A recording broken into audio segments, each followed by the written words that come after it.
أعوذ بالله من الشيطان الرجيم بسم الله الرحمن الرحيم Assalamu alaikum wa rahmatullahi wa barakatuh.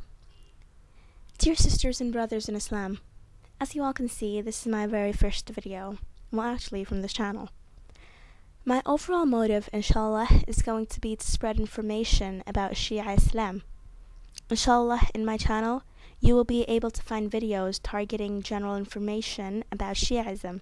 For example, the basis, the rules, regulations, beliefs, ideals, prayers, various du'as, the story of Karbala, its importance, various explanations of the Nahj al-Balagha, and much more, all related to the gracious, the wonderful religion of our Allah subhanahu wa ta'ala. In this video, I will be talking about our lovely Islam, the religion of peace. The word Islam itself means submission to Allah.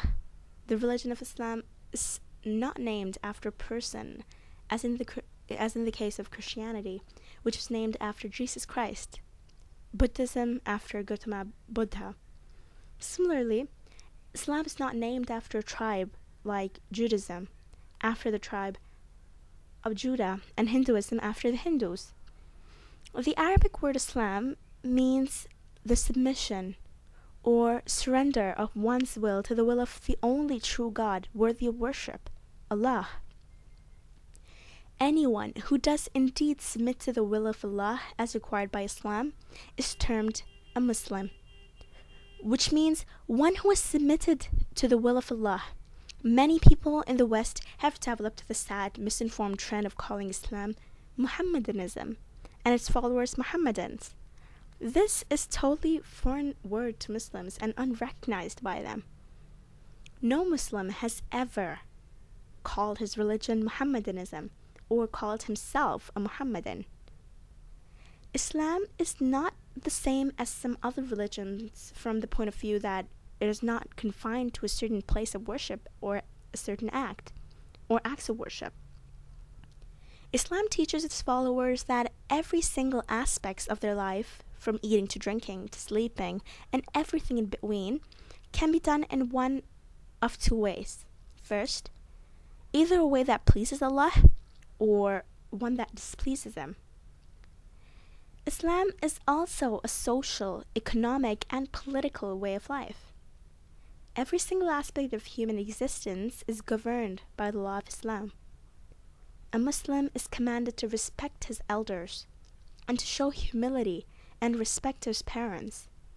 He is also commanded to show kindness and mercy to those who are younger or weaker than himself, as well as all of Allah's creations. A Muslim is commanded to have nothing whatsoever to do with usury, gambling, or alcohol. A Muslim, however, is not passive and weak. He is commanded that if he sees the laws of Allah being violated or an injustice being committed, he must stand up for the truth and fight to establish the law of Allah, defend the oppressed, and establish justice in a peaceful manner. Islam teaches us that this life is a life of worship. We are placed on this earth in order to worship Allah and obey His commands. During this earthly life, we are subjected to a series of trials. We have the option of enduring these trials and conforming to certain laws, and our reward will be great in the next life. Or we may decline to endure these trials and choose to not conform to the law. Then we will be made to regret it in the next life. Each person will be solely and completely responsible for their own final reward. We are also told that Allah has designed these laws to make this life a better, safer, and more tolerable one for us.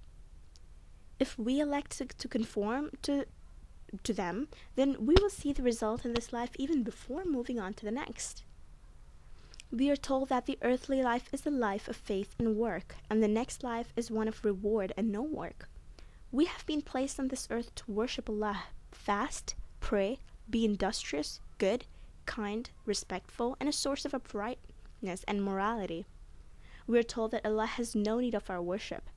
Our worship cannot increase the kingdom of Allah nor add to His power. However, it is in our best interests both in this life and the next that we do.